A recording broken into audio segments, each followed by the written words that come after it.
Okay, you're good to go. Thanks, Dominic. Hi, everyone. Welcome. I call the meeting to order at 2:03.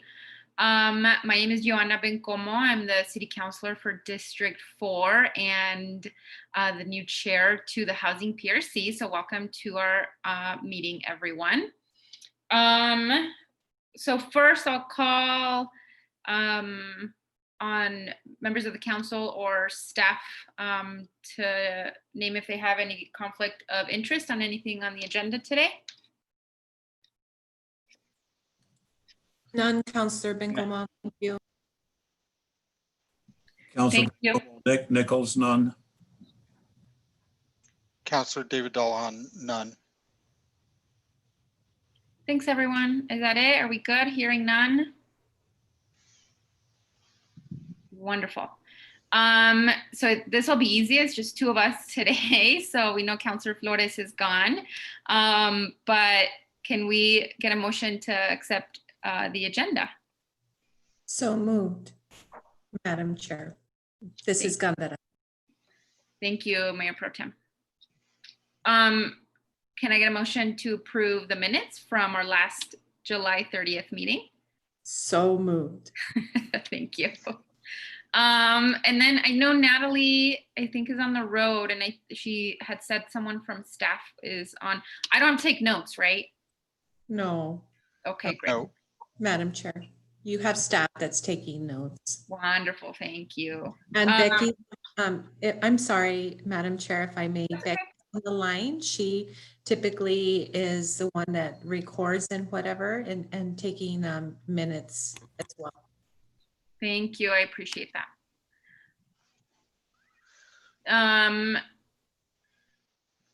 David, were you going to say something? Madam Chair, I was just going to tell you that the staff person that Natalie's online, but I believe Jan Lauterbach from our housing office and community development is helping you out today. And so she's the one that has the screen up in the agenda item before you. So that's Jan. Thank you, Jan. Great. Can I, before we move on to the rest of the agenda, can I get folks to do introductions? Is that okay? Absolutely. Great. Mayor Pro Tem, you're first on my screen. Do you want to go ahead? And then after that, we can just do popcorn style, and whoever wants to go next can do that. Absolutely, I would love to do that. Good afternoon, everybody. I'm Cassandra Gandara, Mayor Pro Tem for the city and Councilor for District 1. Thank you. Good afternoon. My name is Kevin Wilson. I'm a staff assisting with home rehabilitation and community improvement. Thanks, Kevin. I'm David Dahlon. I'm the assistant city manager, and I'm the city manager's liaison to this committee. And I'm going to call on the next person. That's Ben Beard. Love that. Thank you, David. Hi, Ben Beard with Red Cliff Homes. I'm representing the Las Cruces Home Builders Association. Thanks for being here. Thank you. Juan, next. Olvera, Housing Authority. Daniela. Hi, my name is Daniela Cáceres, and I'm here with Council Gandara. I'm doing in my practicum, my internship. Thank you. Hey, welcome. Thank you. Sonia. Hi all, I'm Sonia Unrao, and I'm the Community Relations Manager for the New Mexico Mortgage Finance Authority. Hey, Sonia. Jan. I'm Jan Lauterbach. I'm a Housing Development Coordinator in the Community Development Department. Larry. Good afternoon, Councilor. Larry Nichols, Community Development Director and City Building Official. Jennifer.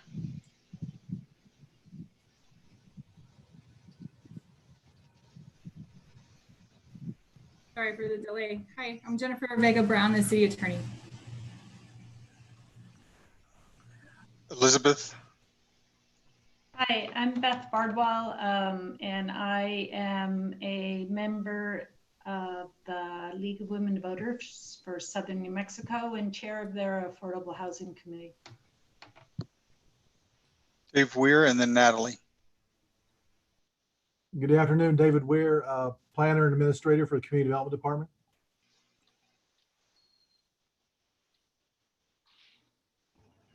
Good afternoon, Natalie Green, Housing and Neighborhood Services Manager with Community Development. And then we added Sal Estrada and then Becky Baum will be last.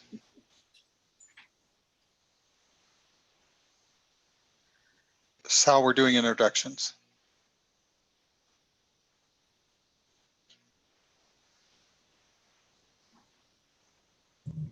Hello all, this is Art with Terra del Sol. I don't know why Sal Estrada's name is coming up on this. I think it's because our Zoom account is under his name. Dominic, if you could do me a favor, could you make me the co-host and I will fix that.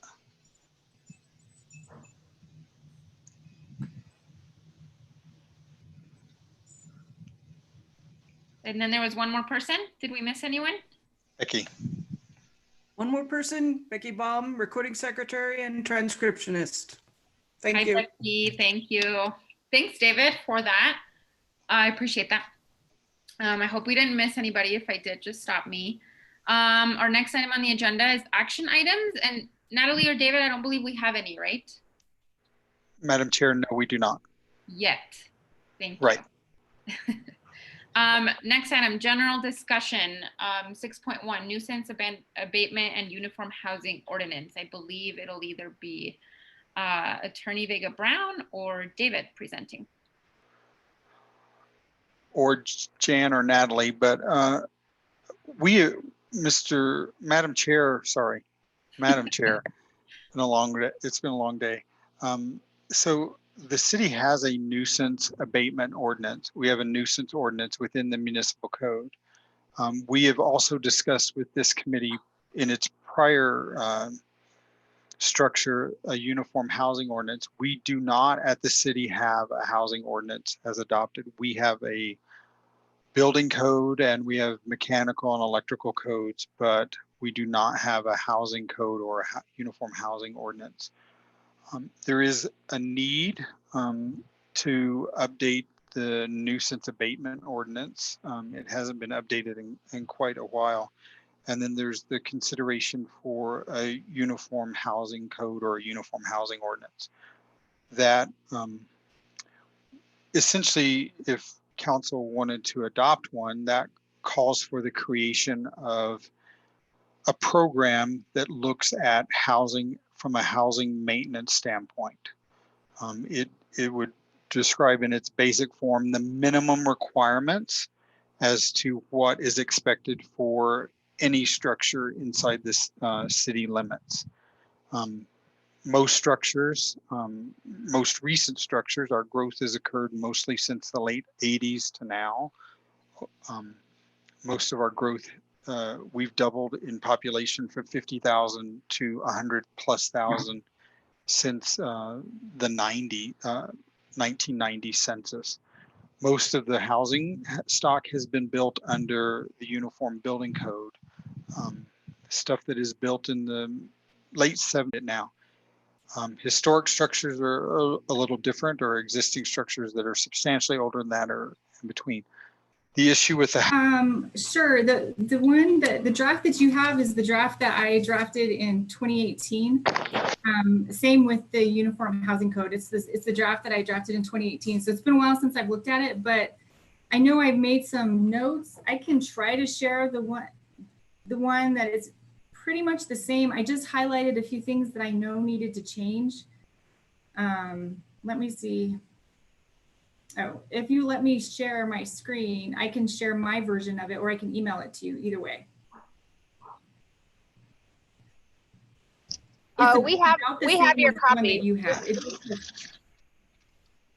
Okay, it's almost the same as that. It just has a couple of things that are highlighted that we need to address.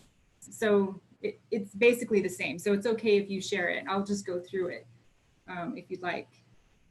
your version is fine. Yes, that'd be great, Jennifer. And then maybe just point out the pieces on this Okay. one that you feel like need to be changed. Okay, so Jan, if we're going through the new, she pulled up and you nuisance might first. want to just, yeah, you might want to just show it without the red line, without the markup. It might be easier to read that way.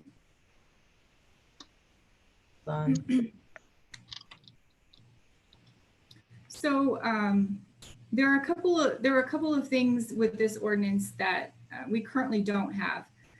One of them, it defines what a public nuisance is, and it's very specific as to what constitutes. Hold on, Jennifer. I was going to ask her not to show no markup. And Jan, you may want to go down at the bottom and zoom to a larger percentage rather than 100%. You may want to go larger. Thanks, in the David. far right-hand corner.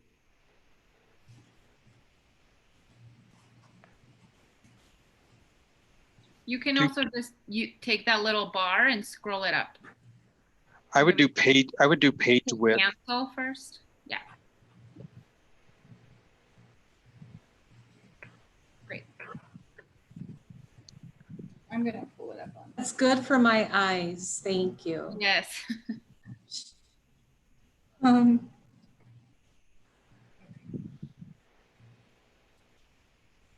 Is that all right with everybody? Yes, thank you, Jan. That's perfect. Whenever you're ready, Jennifer. Okay, thank you.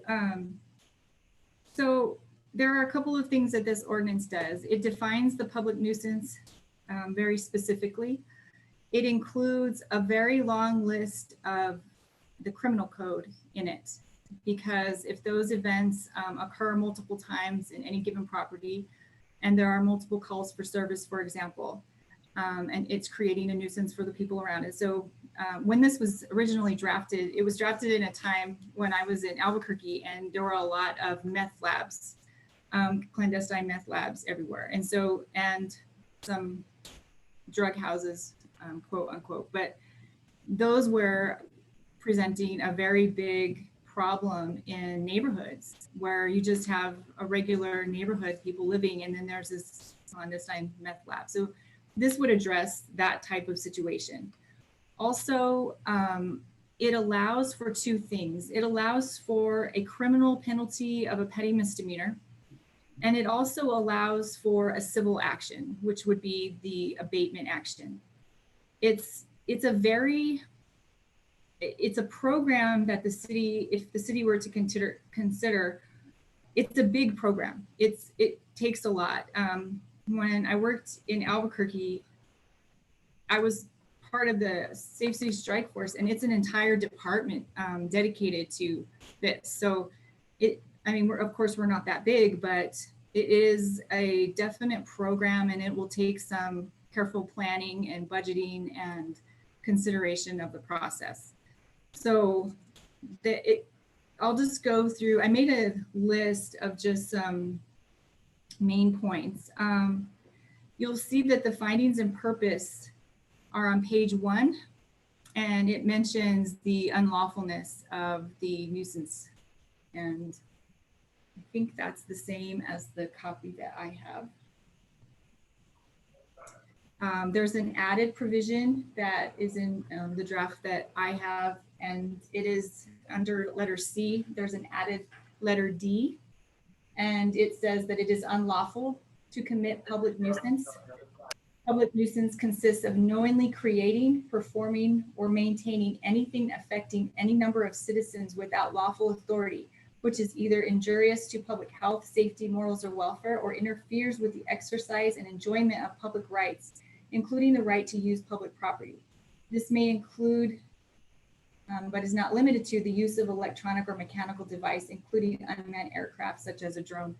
That was thrown in there also because at this time in 2018, we had a situation where drones were being used to surveil neighbors. And there was some voyeurism that was taking place. And I had attended a couple of conferences, and this is becoming a problem. And so I added that in just to protect the privacy of people in the neighborhood. I haven't really heard about it since that time, actually, but that's why it was put in there. Let's see, there's a broad definition of public nuisance on page 5 through 8. And it's a lot because, like I said, it includes a lot of the criminal code. So I can explain how that would be used later, but it's 3 pages of this is what would require to be a part of. If you were going to declare a nuisance, this is what it is. Jan, keep scrolling down. You're looking for the word public nuisance or nuisance. And I think that's another problem with this draft. It doesn't have page numbers. I apologize. Right there. So again, it kind of restates what the public nuisance, how it's defined. And then it just goes through, if you just look at those first few, of course, there's sexual exploitation of children by prostitution, drug trafficking. Those are the kind of things that could declare a property a public nuisance. It goes all the way through a few pages. So on page, at the end of that definition, and then on page 8, it does require property maintenance. So property maintenance is defined and required.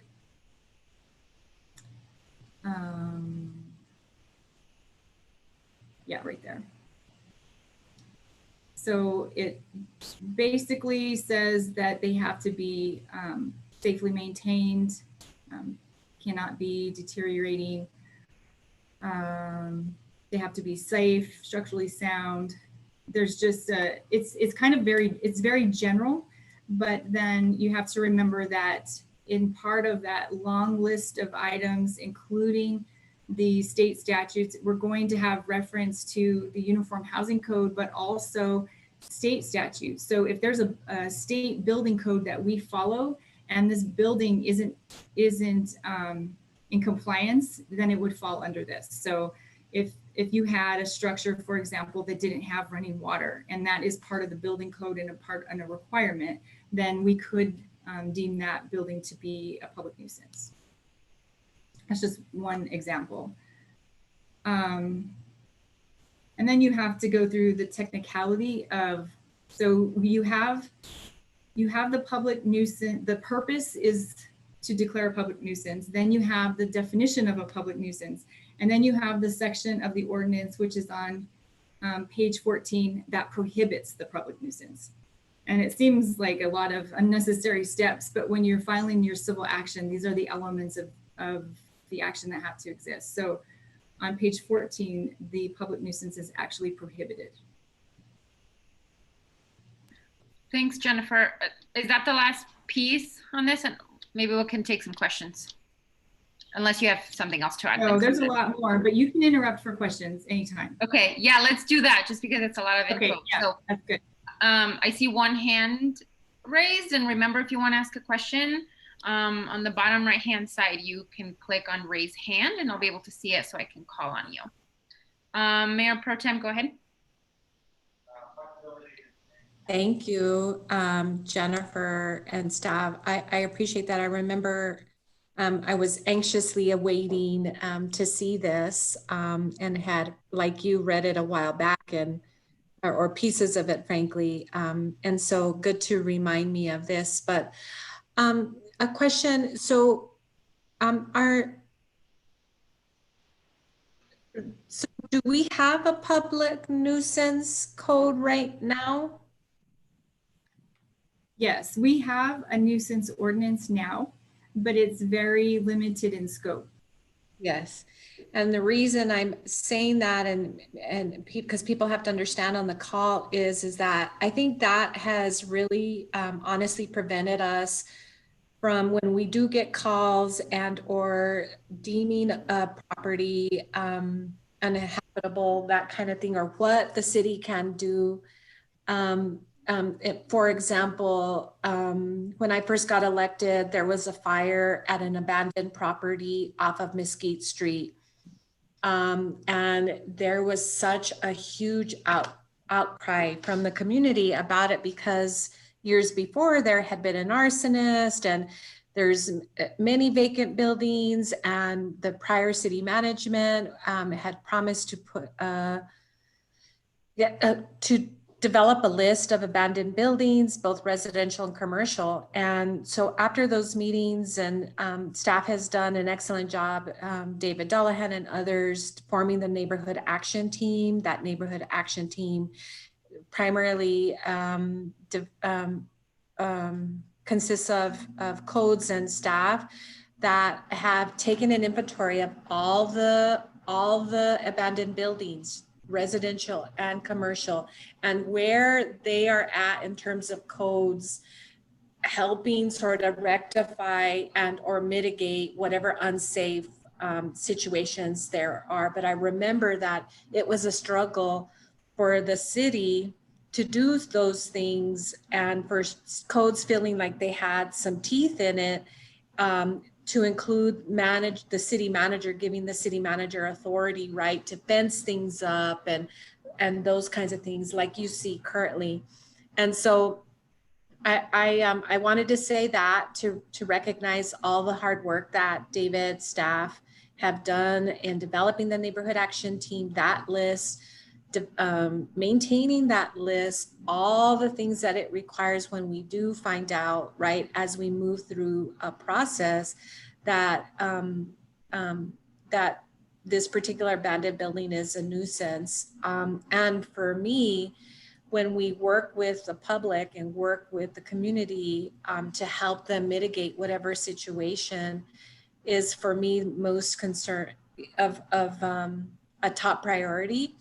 And so I'm definitely for something like this. I think this is really important. I think oftentimes Councilor Bencomo and I, and especially Councilor Bencomo and I, get lots of complaints about substandard homes that people are living in. And I remember going into a couple of homes. And so I just want to make sure that this also is for not just abandoned, but habitable, or I say that loosely, where people are finding themselves in a home that is no running water, I mean, there's just no plumbing, or lots of problems. So does this help to mitigate some of this stuff? Yes, Councillor. This will, and there is a process for that. There are a couple of things that I want to address in your comments. First of all, right now we can declare something a nuisance, but the way that we have to do it is we have to follow the state law. And there seems to sometimes be a little bit of confusion with what is considered a nuisance and what is just an unattractive building. And I want to make it very, very clear that the reason that this ordinance is extensive is because I think, well, I know that in courts for sure, the government goes in losing, because a property interest is probably one of the most protected rights in this country. And we have to be very, very, very aware that anytime you're going onto a property, you must have a very solid ordinance, first of all, but you need to have a really good reason. And it can't just be that even, there's a stucco problem, or it's just old and unattractive and a lot of weeds. It has to present a danger to the community. It really has to threaten the health of the community. We don't want to overuse this type of ordinance, first of all, because if we do, we're going to start losing in court. But secondly, because it's just not the right thing to do. We have to protect people's property interests as well. We are the government, and we do have a lot of authority, and we just need to make sure that we follow the process, that we allow people due process, and that whenever we can, we abate and we don't take away. And so I just want to make it really clear, because a lot of times people have said, well, can we go in and board up this building? Well, is it dangerous? And how do we know it's dangerous? And that's why in the ordinance, you'll see it requires a calls for service, not just one or two. I mean, the properties that we used to handle in Albuquerque, it would require 50 or 60 calls for service in the period of a month, or like a lot. You can't just say, well, because the cops have been over at this house a few times, now it's a nuisance. That's, we don't want to abuse that authority. So I just want to be very clear. We have to be super careful in how we utilize something like this. Also, there is a provision, and I'll go through it. I'll get to it close to the end of my list, but there are requirements for property owners that own property that is substandard, and they will have to pay for their occupants to go live somewhere else temporarily. And so sometimes that's not always possible. They don't have the money to do that or whatever. So the city is going to really have to think of a program that either somehow we're going to have to think of how to fund that, even if it's temporary, or what the city can do. When somebody's removed, a lot of times people aren't going to complain about where they live because there's no better place, and it's better than being homeless. And we don't want to start putting people in a position where we're just going in and saying this is substandard, get out. We need to have a plan, a very good, solid plan of how are we going to help that property owner and hold them accountable for this condition of the property. But most of all, how are we going to protect the person who we could be displacing? So Jennifer, I really appreciate everything that you just said. I want to be very clear that I agree that property rights are the most precious, right? And I don't think we should abuse that. I am not about, I think people know that I'm not about going into like a power play of any sort. But I also think that the city, anytime that I have been a part of a conversation or a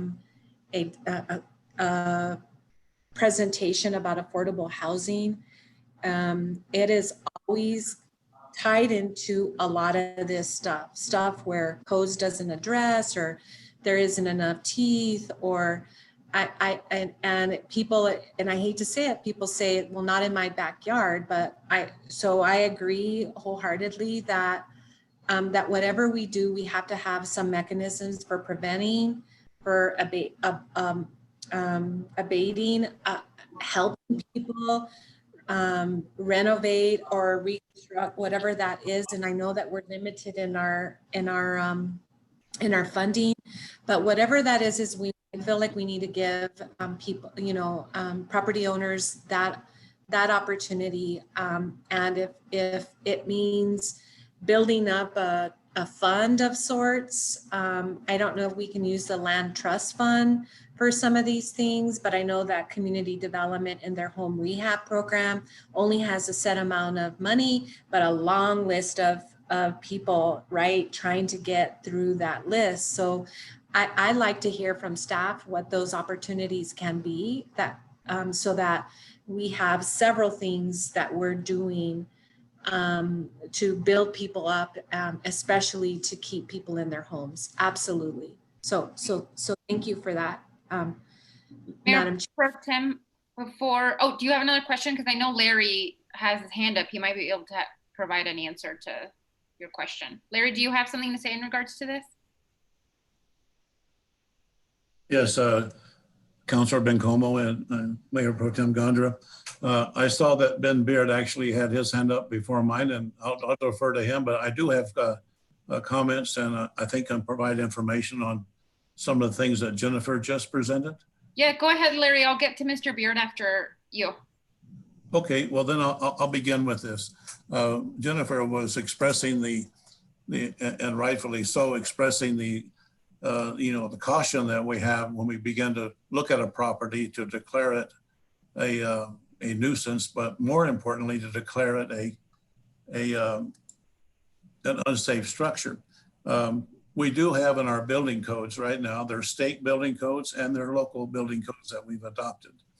The International Building Code, there's a chapter in there that talks about the duties and powers of the building official. And one of those duties is right of entry, to declare a home, whether it has a condition that's structurally unsafe or doesn't have the right systems in operational, such as the plumbing system, the mechanical system, the electrical system. So we have that ability to enter a property. We have to do it during regular hours, business hours. We have to notify, but we can't go and declare a property an unsafe structure and require it to be board and secured and to be maintained secured. What we normally find with these conditions, having worked in two other jurisdictions, one in the city of Yuma and then the other city of El Paso, we had a program that we're discussing today. In El Paso, as Jennifer mentioned, Albuquerque, it was a separate department. It wasn't a separate department. In El Paso, it was a department that permits and inspections that I ran, but I had 8 staff. I had 8 staff that went about doing this exact thing that you're talking about. So for us to develop a program here to address these this housing nuisances or codes, we're going to have some staff, probably need another inspector type, and then probably someone that has administrative capability to help administrate it. It's achievable, but we currently do not have in the international code series. There's a code that's called the International Property Maintenance Code. We did not adopt that in the city of Las Cruces when we adopted the other codes. It's there. It addresses everything that you're talking about in terms of maintaining property and making sure that there are suitable environments for people to live in. So I guess in a quick summary, we have the capability of identifying, requiring it to be maintained, requiring it to be either board and secured and maintained secured. We even have the capability of declaring it unsafe structure subject for demolition. Those are the things that I think that we'll have to work with, along with the text and the code requirements that Jennifer is covering today. That's how we get there, I think, and achieving these improvements that the Housing Policy Committee is hoping to achieve. We have the capability of doing it. We just need to resource it. Great. Thanks, Larry. Go ahead, Mayor Pro Tem. Madam Chair, thank you. I wanted to ask, tell me the name again of that international code series that did not get adopted by Las Cruces, City of Las Cruces, and why, may I ask? That seems like a good thing to do. The name of the code, we have, and these are codes that are used in 48 of the states of the United States. They're called the International Family of Codes. And that is your building code, your residential code, your mechanical, your plumbing. And one of those is the International Property Maintenance Code. That code was adopted, the last code we adopted of the other was in 2015. And at that time, the Property Maintenance Code was not one of the codes that was included in the adoption. I've asked about it and I've been told that, well, we have a housing code that that addresses that. So we didn't need that one, and I believe that's the reason why it wasn't. Maybe Mr. Dollahan has more information on that, but Madam Chair, if I may, because I've been here a really long time, in the mid 2000s, we took forward a proposal to council or to the public to adopt the International Property Maintenance Code. I was almost ran out of town. So it was not without controversy. I remember. Okay, yes. I I remember you saying that, yes. it gets down into the minutia, almost to the point of excessive in the International Property Maintenance Code. I think a better option is what City Attorney Vega Brown has talked about in updating our nuisance ordinance and looking at the housing code. The housing code is basic habitability of a house. We don't have that in our ordinances now, except for what's under the building code. But as City Attorney Vega Brown has alluded to, as has Mr. Nichols, is we have to be in a position to build a program because we don't want to exacerbate our already housing problem. And we do have a housing shortage. I think it's going to take time for us to do it. But our overall objective to this is for abatement and compliance to bring the building codes, the buildings that don't quite meet those requirements, to work with the owners to come into compliance rather than demolition per se. There are some structures that may need to be demolished, but I don't think our problem is that severe. But we need to look at building a program, potentially with adopting these ordinance updates with a future effective date, somewhere like January 1 or July 1, with building a program with it and the funding with it. We're going to have to dedicate funding for housing relocation assistance. We can do that. That is not the intent of the land trust, land bank and trust fund. That is for new housing creation, but we can look at those options. So we just need to look at the staffing that is associated with that from both community development, codes enforcement, and legal, because this is a legal process. I think City Attorney Vega Brown will tell you this is very procedural heavy and that we have to go through. But our objective from a staff standpoint is abatement and correction. And it does take time and it is not going to happen overnight. But I can tell you my biggest concern in the city manager's office is exacerbating an existing bad situation on our shortage of affordable housing. So I'll leave it at that. But I think you can accomplish this, but the devil is in the details in working through this ordinance and establishing a program. And I will let City Attorney Vega Brown correct me if anything I said was wrong. I appreciate that, Mr. Dollahan, and I think we're off to a great start.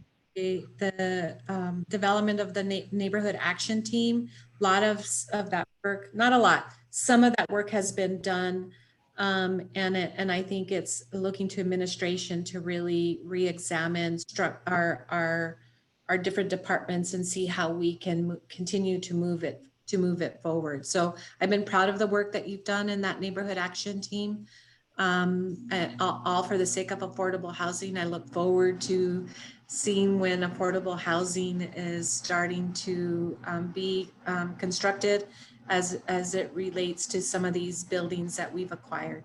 So thank you, Madam Chair, for the time. Thank you, Mayor Pro Tem. All right, Mr. Beard, go ahead. Thank you. Sorry for my squeaky chair.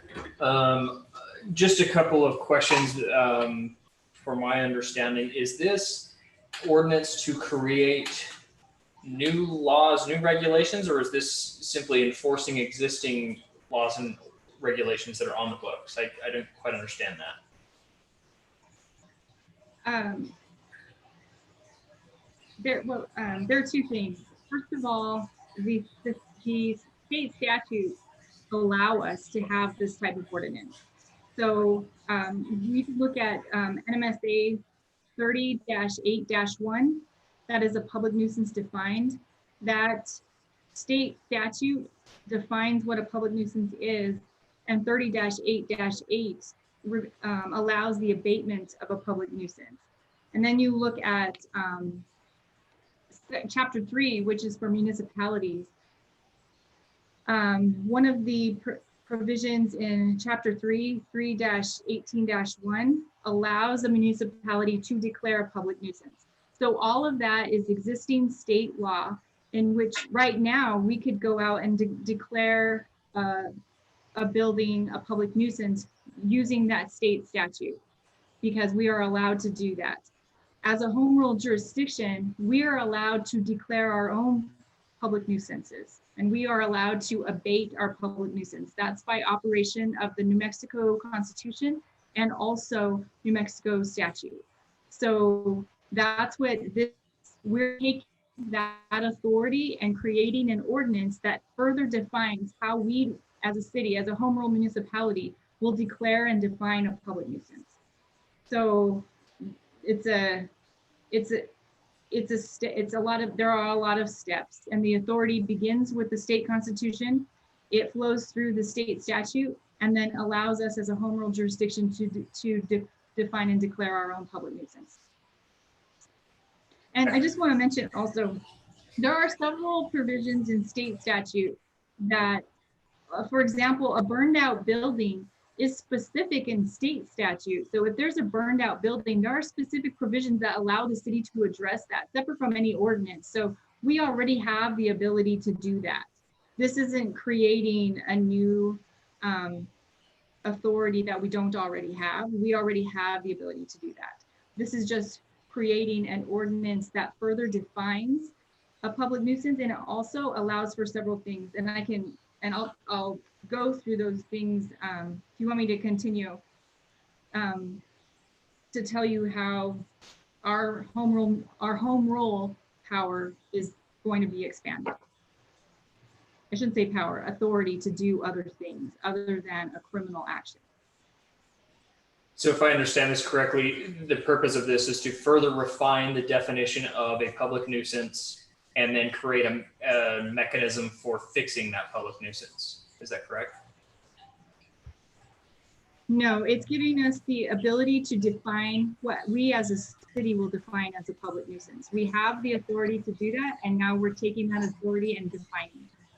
Right, so I'm saying this specific ordinance is defining that as well as setting up the enforcement mechanism. Yes, an enforcement mechanism already exists in state law, where we would be creating something else in addition to that. Another arm of enforcement. Yes. Okay, cool. Just want to make sure I understand that. I appreciate the clarification.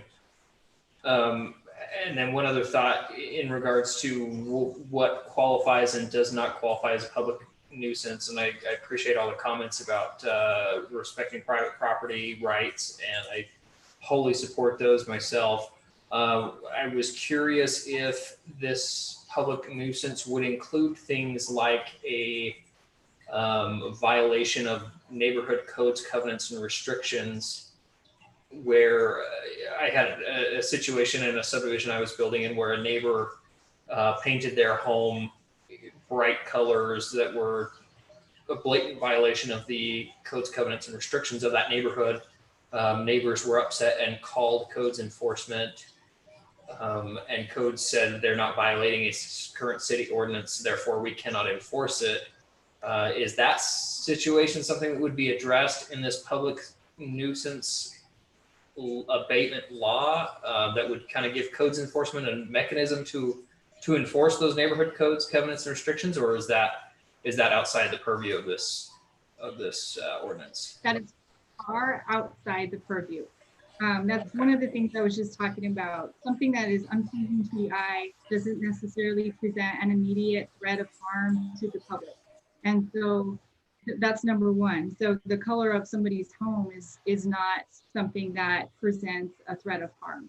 But more importantly, we as a city cannot involve ourselves in any civil relationship between two private parties. And so when you have a covenant with your homeowners association, that is the contract that two private parties have with each other, and the city and the government cannot get involved in that. Gotcha. Okay. Great. Thank you for those points of clarification. Thank you, Mr. Beard. That's all your questions? Yep. Great. Mayor Pro Tem, did you leave your hand up or do you have a follow-up? I'm sorry, I forgot to put my hand down. That's okay. If there are no further questions on this, I'll give the floor back to Jennifer to continue on this. Okay, thank you. So as you go through the ordinance, there's also another very important provision on page 15, letter B. It's an innocent owner provision. And you always, as a government entity, anytime you're talking about seizing or abating any kind of property, you want to include an innocent owner provision, which basically says that if a property owner is not aware of the nuisance, they're not responsible for it. So they have the ability to defend themselves. So if a property owner didn't know that something was happening at their property, that is a defense to any kind of penalty. Jan, you were previously there on that section. No, you just went too far, right? You're right. It was at the bottom of that previous page, Jan. Thanks, David. Right here, this B? Yes. Okay, sorry. Thank you, Jen.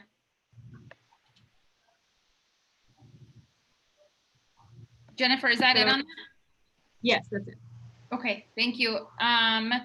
Any additional questions before we move on? Jennifer, are you also presenting on the unified housing ordinance? Yes, I still have a little bit more to go on this if you want me just to quickly go through. Yes, please. Okay, thank you. Sorry. Also on page 15, there are conditions of suspended sentence. So if something were to go to court, to municipal court, and the judge determined to suspend a sentence, there are some requirements that a judge can't just say, okay, well, I'm going to suspend whatever sentence you have. You don't have to do anything. This ordinance says, well, yes, they do. They need to fix the situation or address the situation. So there are conditions to a suspended sentence within the ordinance. And then also on the next page 16, there are administrative remedies. And this is really important, I think. Now, state law does allow for civil abatement action in district court. And that's where any civil action is going to occur in district court. And we would be under the authority that state law gives us to abate the action in district court. There are a couple of things that would happen, and I can run through what would be required in a civil action real quickly. But on page Jennifer, 16, the civil abatement is allowed. Sorry, can you hold on and I'll have Jan scroll down? You need to scroll. Okay. So there was the conditions of suspended sentences that Jennifer just talked about. That's right there. And then the next page, I think, is keep going, Jennifer, right? Additional remedies, right? Yes. And then the civil abatement. That's where we need to be. Sorry. Yeah. So the civil abatement, and this is what I'm familiar working with. I never really worked in the criminal situation. I worked with the civil.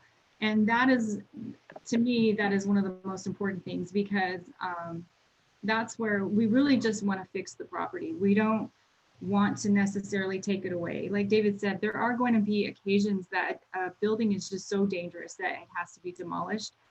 But that's pretty rare, I think. In most cases, we really want the ability to go in and abate the nuisance. So we want to fix it and address whatever problem or danger exists.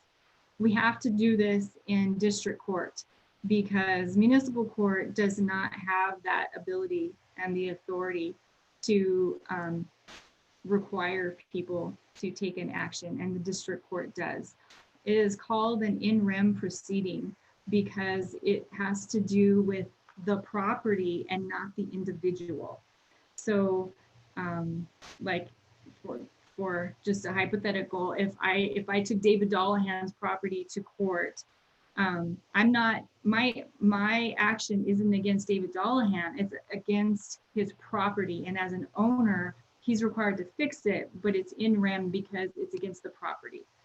So it's an interesting civil action that has to occur.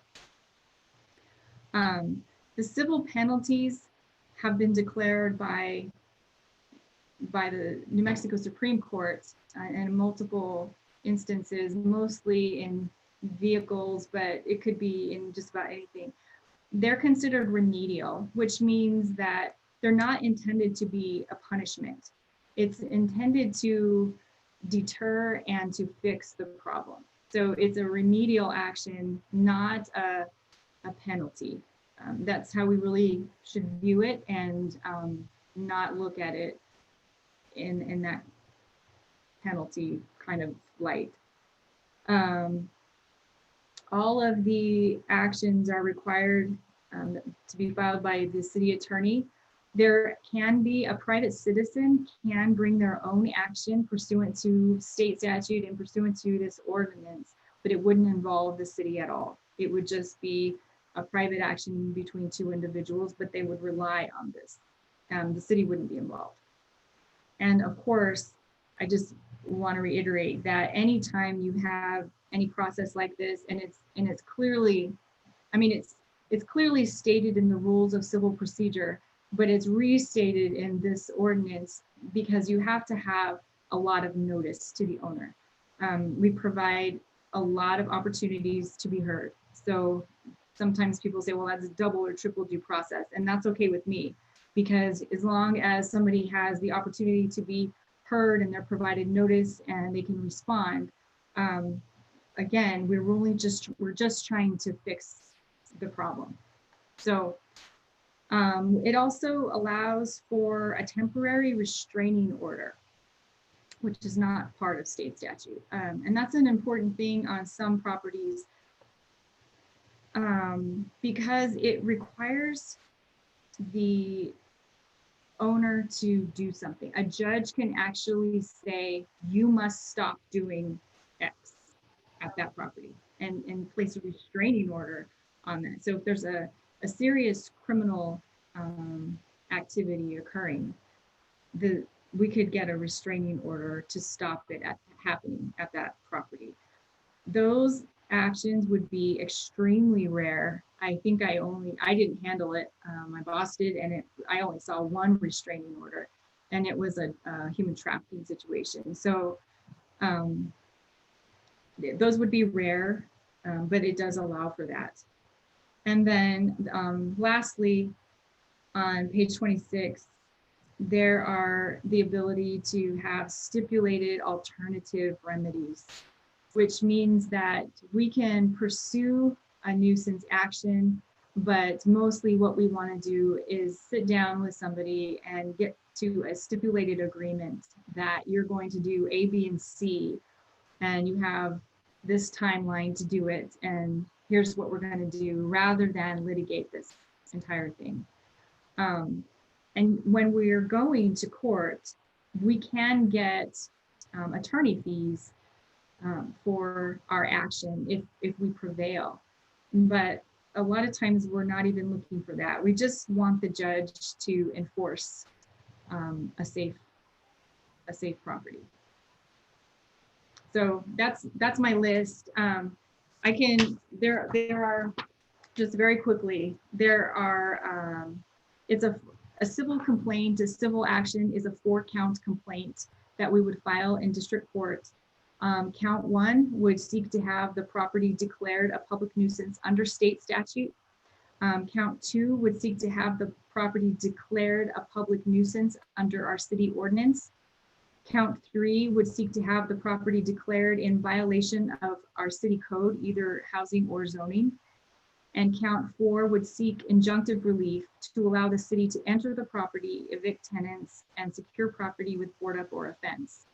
The injunctive relief would be temporary or preliminary, or it could be permanent. So we're just asking the judge to allow us to do, to board it up for good, or to board it up temporarily until it's fixed or whatever. But the injunction means that the judge is ordering the owner to do something. And that's the authority that a municipal court doesn't have.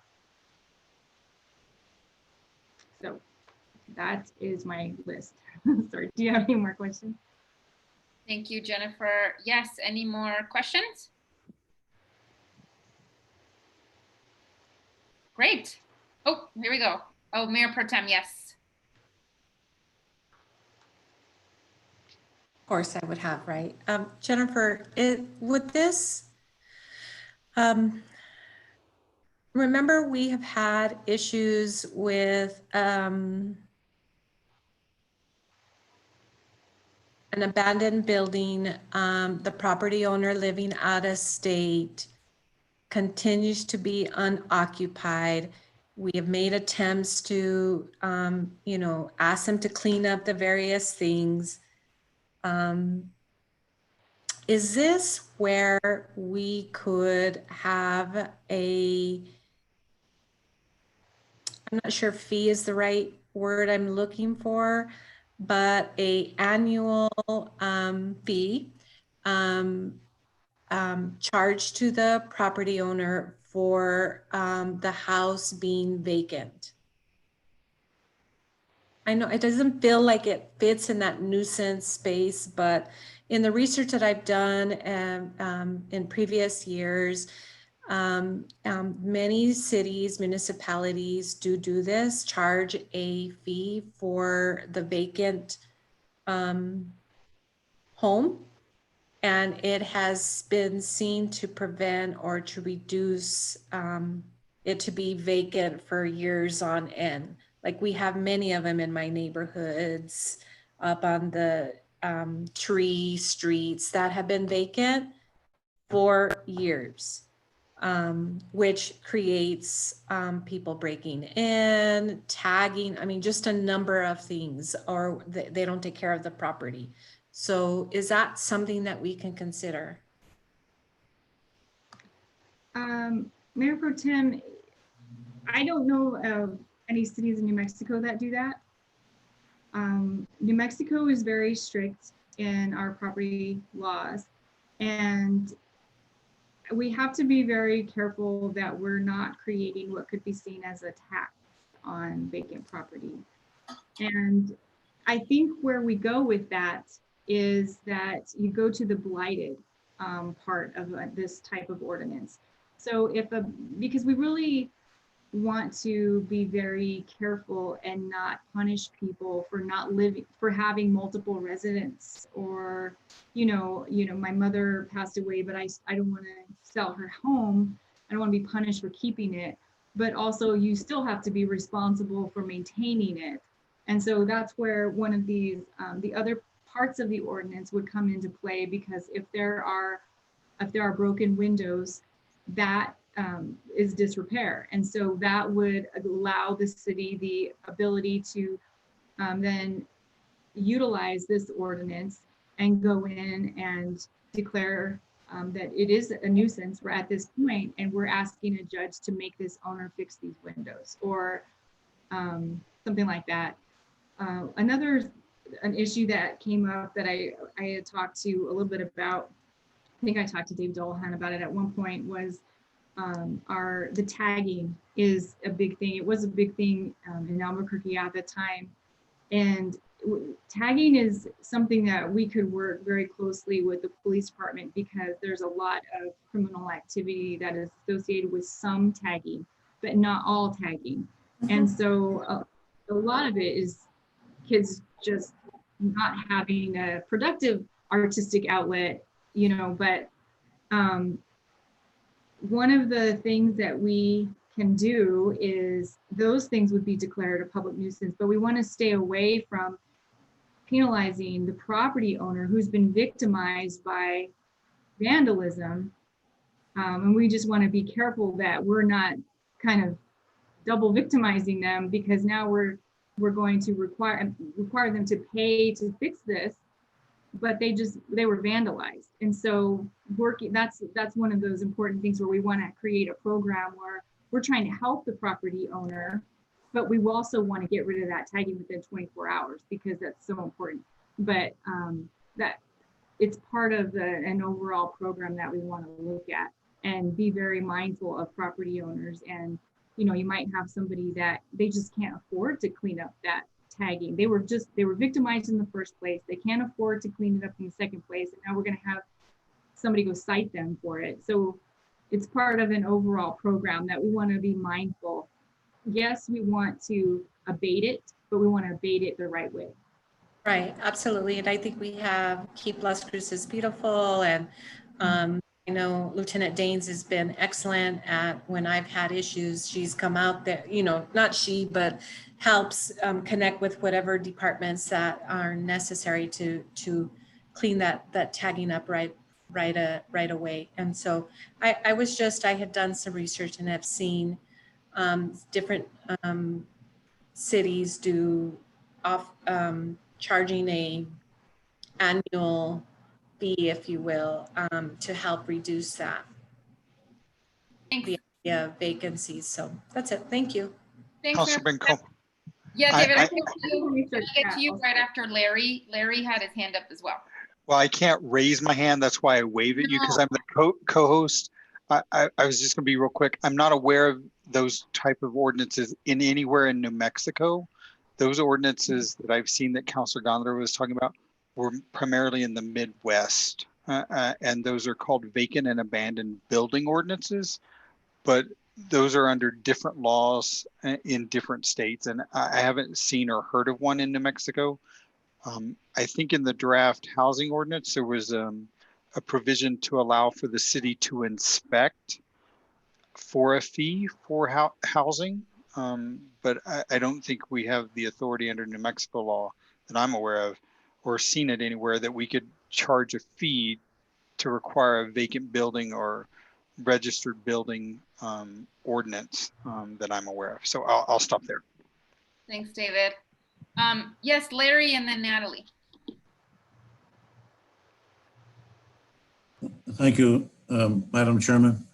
For the record, Larry Nichols. We speak about property rights quite a lot, and that definitely is one of the strongest that we have.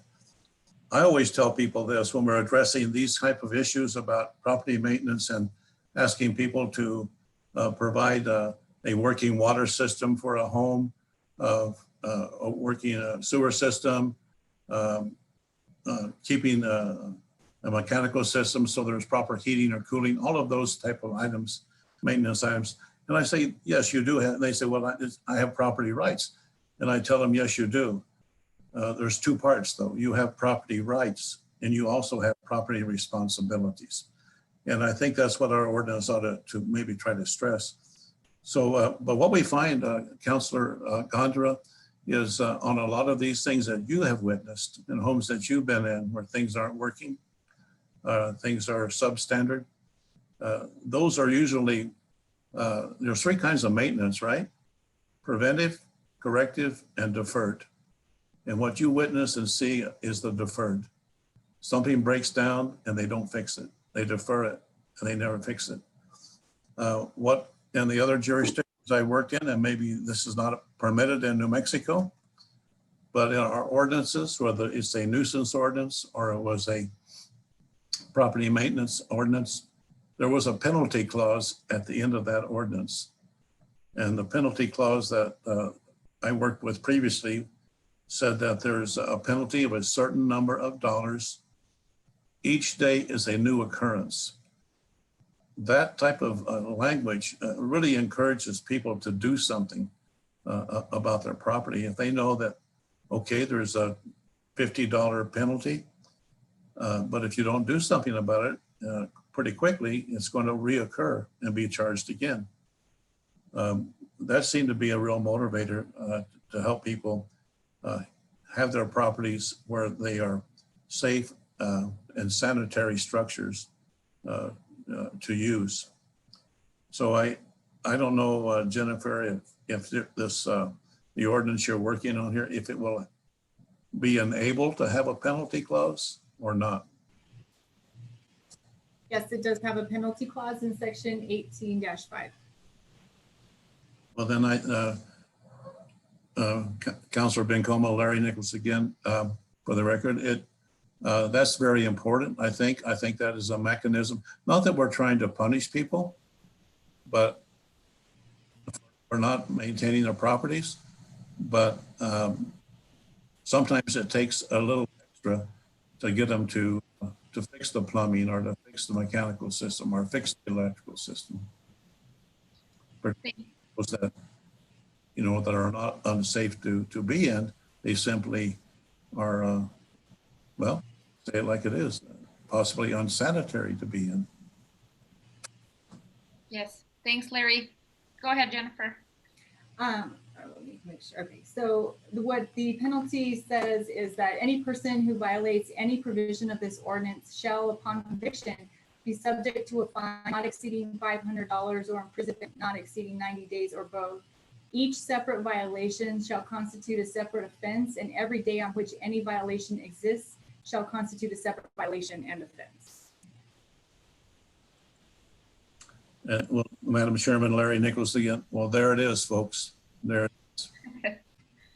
But Madam Chair, I wanted to add one thing, but just so everybody understands, that's not for us to impose. That's for a court of competent jurisdiction to impose that fee. Once someone has been found guilty by the court as to have allowed the offense to occur, that's not something that is enforceable by a staff. At a staff level, it's we would have to start court action in the appropriate court. So that's a key thing for us to remember. It protects everyone that is involved. In my opinion, it protects people have a right to be heard, and so that's I would hope that we could solve this problem well before in any situation that it got to this, because we're looking for abatement. We want people to have safe places to live.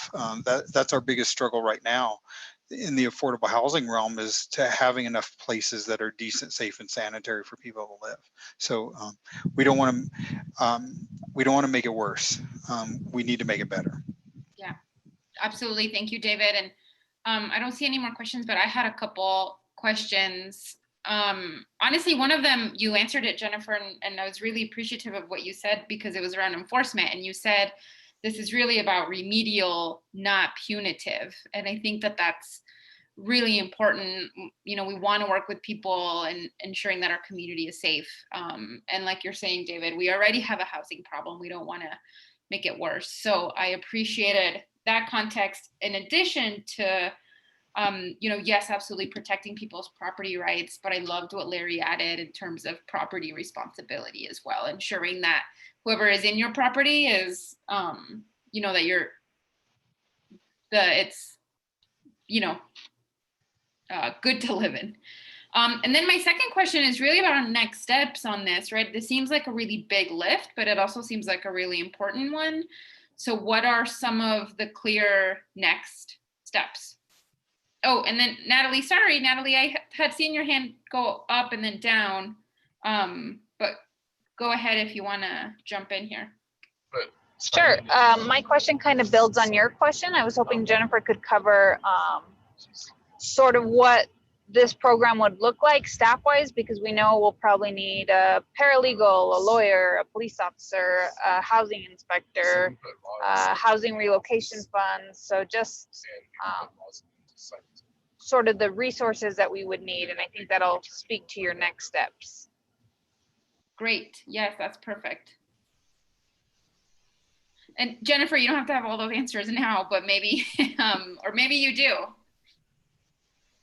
Well, thank you, Counselor. I can tell you what the model was and what I've worked with in Albuquerque and for a little while in Rio Rancho, but it's not, I guess it is that you have to have a dedicated attorney, because these are they're kind of, they're not complicated, but there's a lot of steps, a lot of pleading involved, a lot of interaction involved. So you do have to have at least an attorney assigned to it. I know I was assigned to the Safe City Strike Force, and there was another attorney, and then our boss handled a lot of the cases. So, you know, we're 1/5 the size of them. So we could probably get away with one attorney. What we would do is we would meet, it's kind of like how we do the NAT now, but it would be a lot more structured.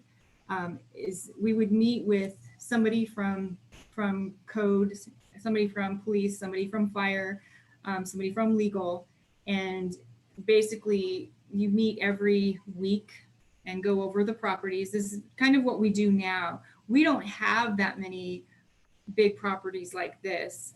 Kim Peralta was hired to be our case manager, and she's really doing a good job managing. She does a great job managing all of it. And so she's kind of the full-time person on that. It's right now we have her also doing other things because we don't have that many serious problem. We do have some, but we don't have as many as a bigger city would. So I think in terms of staff, it's just really a matter of coordination. And we've already kind of started that. So we would just need some more careful planning of how to move forward and exactly what steps we're going to be taking. The administrative part of this and the civil action is where it becomes work heavy. Okay. Well, I'm curious. Oh, go ahead, David. No, I think that's where my point and Larry's point and Jennifer's point earlier is we're about building a program.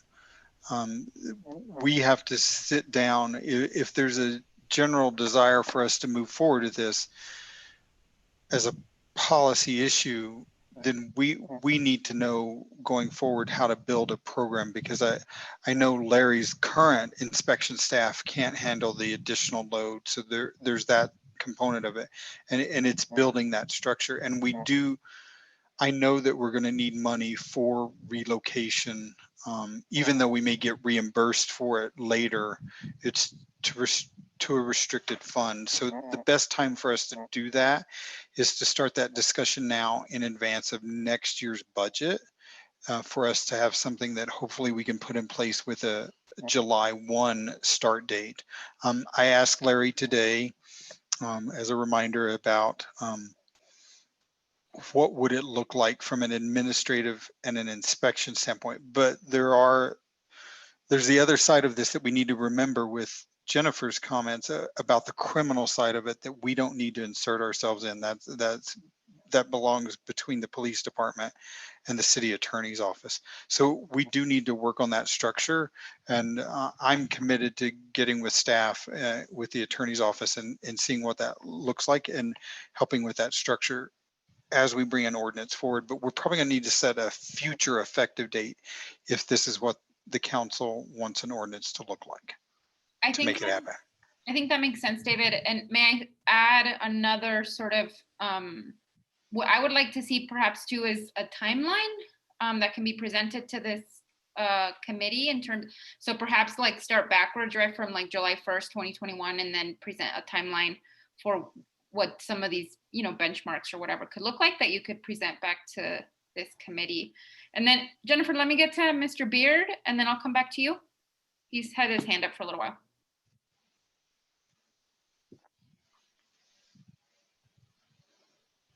Go ahead, Ben. Oops, forgot to unmute. Thank you. Just to comment on Mr. Nichols' comments a few minutes ago about safety and quality of the home inside, and for example, air conditioning and plumbing functioning inside. Wouldn't those items fall outside of the purview of this because they don't affect the way the home looks on the outside or the way the home presents? As long as the home is clean and orderly on the outside, it shouldn't matter what's on the inside. Is that correct, or am I mistaken there? Jennifer or Larry, either one of you want to take that? Yes, Madam Chairman, this is Larry for the record.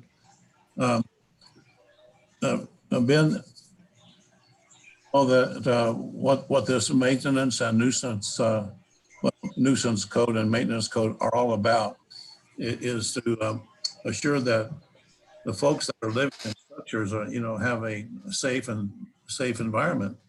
The outside can look, the rubbish might be picked up, the grass might be cut, but well, I'll just give you a specific. We had something was brought to my attention about a month ago. The community improvement program of community development, Natalie's group, had a lady who had applied for some assistance to help her make some improvements. She had not had hot water for 3 years. And I think that's something, even though it's interior, I think that's something that should fall under this ordinance to help correct that condition. And so I would say yes, that the ordinance would address not only exterior in terms of appearance and nuisance, but it also would address conditions that were either unsafe or unsanitary on the interior. So I understand that point of view from a protecting tenants' rights point of view. But I guess I've just hearing the term nuisance, I look at that as what's going to present a problem on the outside, which is why I was focused on that. But wouldn't there be tenants' rights laws that would protect a tenant in that situation as opposed to making that part of a nuisance, public nuisance? And that seems more like a private nuisance to me. I would defer to the attorney on this one.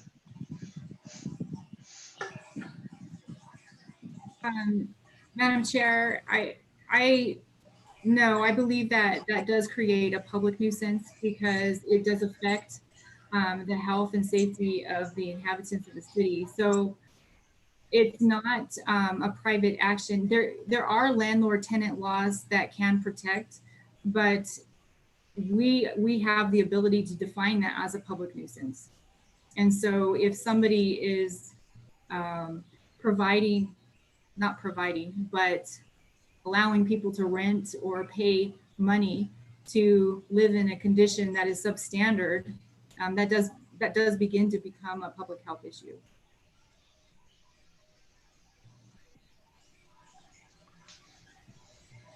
Thank you, Jennifer. Do you have a follow-up, Mr. Beard, or no? I guess I just would personally disagree with that. I think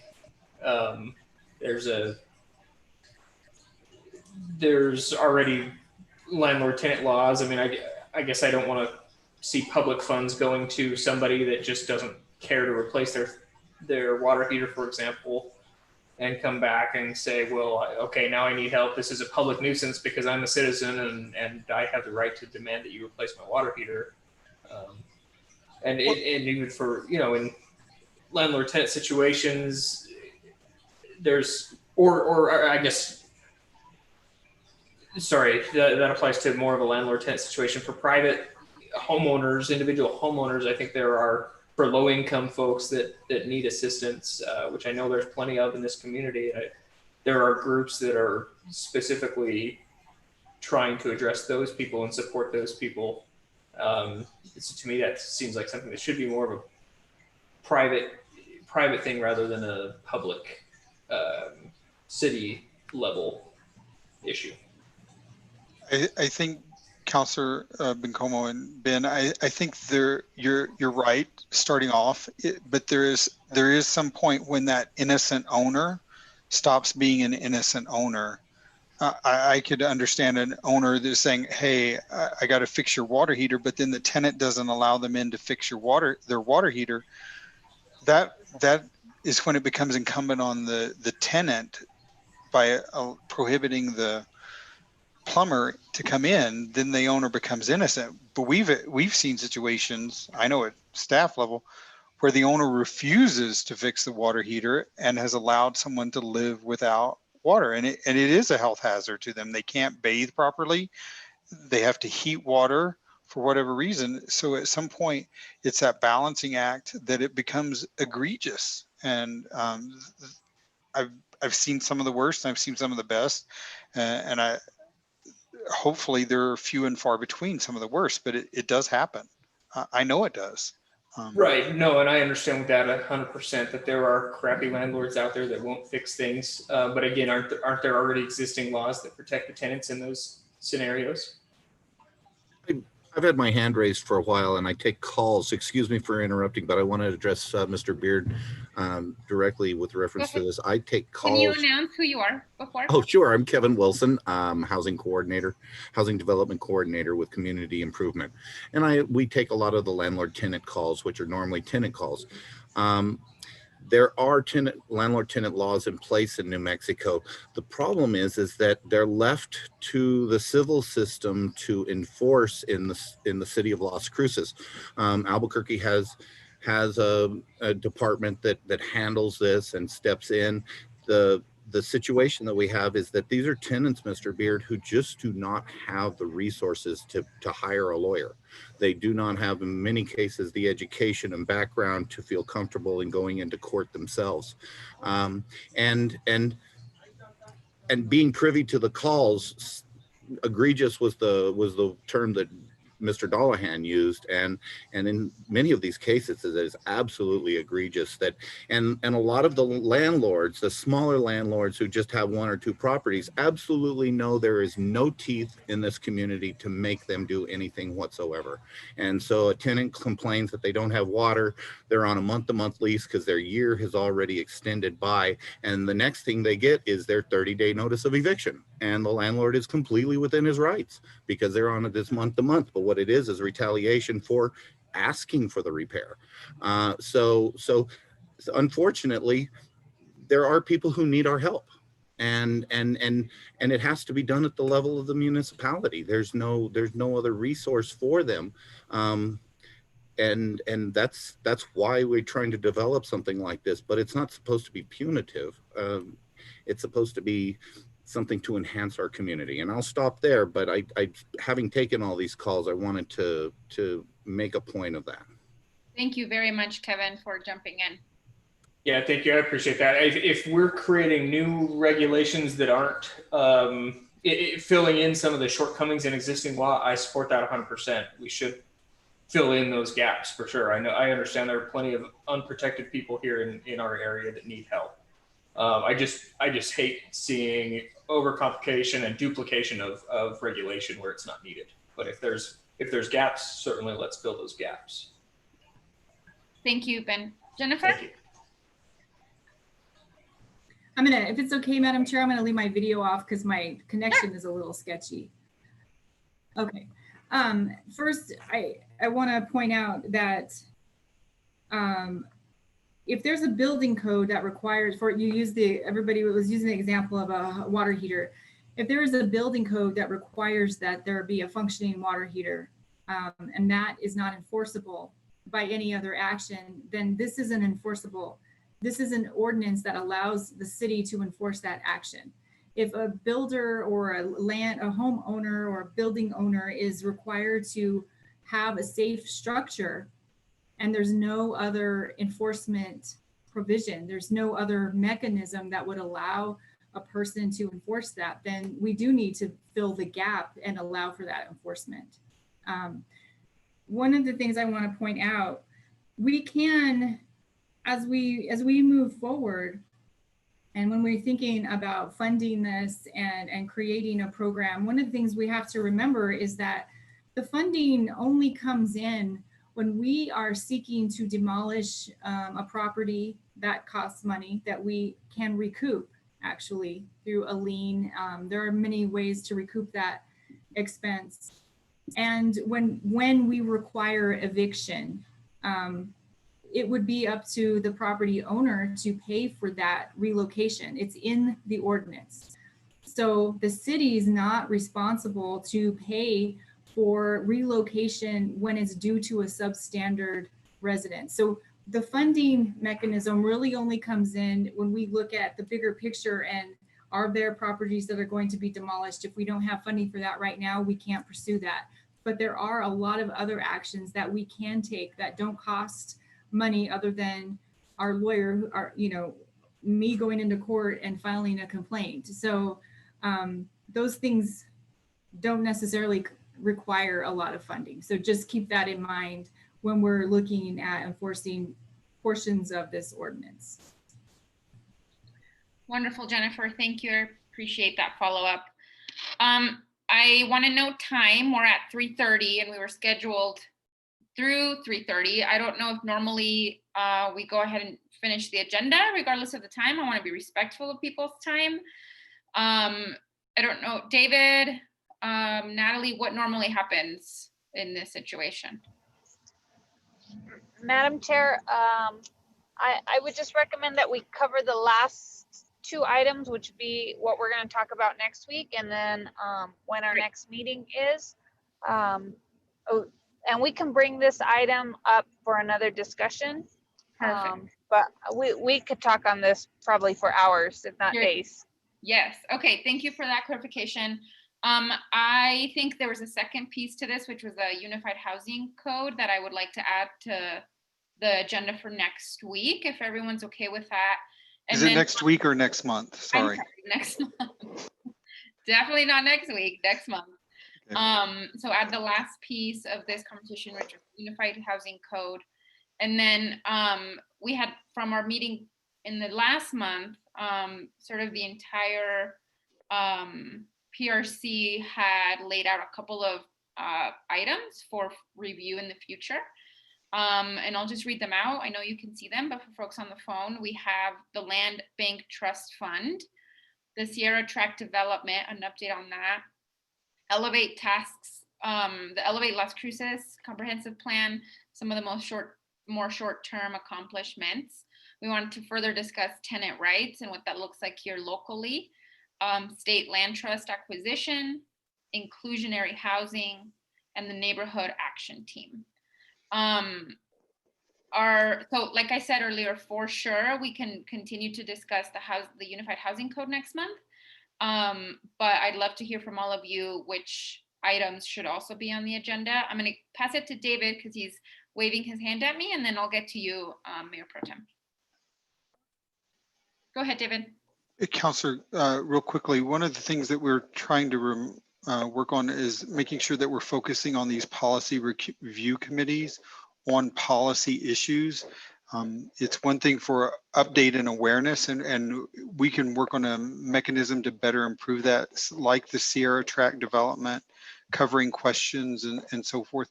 But we really want to focus on policy issues. The Land Bank and Trust Fund may lead to policy issues. And updates on projects will help you better understand that, like the Sierra Tract development, and see how that works. That will give you a relationship.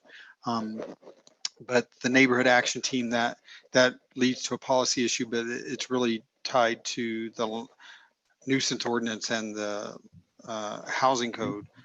So we need to tie those together. I think a really important focus for us is getting to those short-term task lists under Elevate, and getting you an awareness of those, and start working on a plan as how we're going to address those from a policy standpoint. Some of the others are implementation issues, and that we need to keep you informed as we as staff implement things and timelines and the like. But we want to keep these focused on policy issues, and so we can go any myriad of ways as long as we remember it's policy. And we are working on a better reporting tool that we can share with the committee members. Staff has drafted it, the city manager's office has reviewed it, and it's intended to be a working document that we can share with all of the committee members. And then when we get to formal recommendations and so forth, it becomes our final document, and it becomes an attachment, and it really becomes a memorialization of what we've done and how we've gotten there. So we, once we finalize that, I want to have a sit down with all of the PRC chairs one-on-one to see how we can implement that tool for you. So that's it. That's all I had. And I do have to step away to another phone call. Sorry. Thank you. And I totally appreciate that. I think I completely agree with that. So thank you. Mayor Pro Tem, and then Jennifer. Thank you. I do appreciate David's comments and would agree that the two items in what we're talking about today, the neighborhood action team, the land bank trust fund, Sierra Tract development, probably, excuse me. So the neighborhood action team and the tenant rights should probably roll into next agenda items for next month. I think would, in my mind, make sense. I do want to, it's hard. And I respect what David has to say, but I believe that the policy review committees are for counselors, right, to develop policy with staff's assistance. And so a lot of these things kind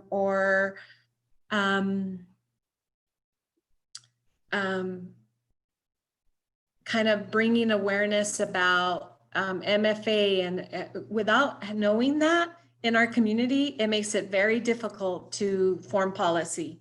And so I just want, although I agree that we need to focus on policy, but I also know we need to be very much aware of what's the resources available to us and how do we make these happen with these organizations and maybe others. So that's why we had talked about the spotlight or updating folks based on this, so important as we move forward. So I don't think we can do it one without the other. The other recommendation that I would have is tying in Elevate Las Cruces, because we just spoke about a bunch of different things that I know are a part of Elevate. And so asking staff to make those connections as part of the PowerPoint, like say this refers to Elevate section, whatever, would be really helpful. And then moving forward, we can address that low hanging fruit that Elevate is recommending that we do. Thank you, Madam.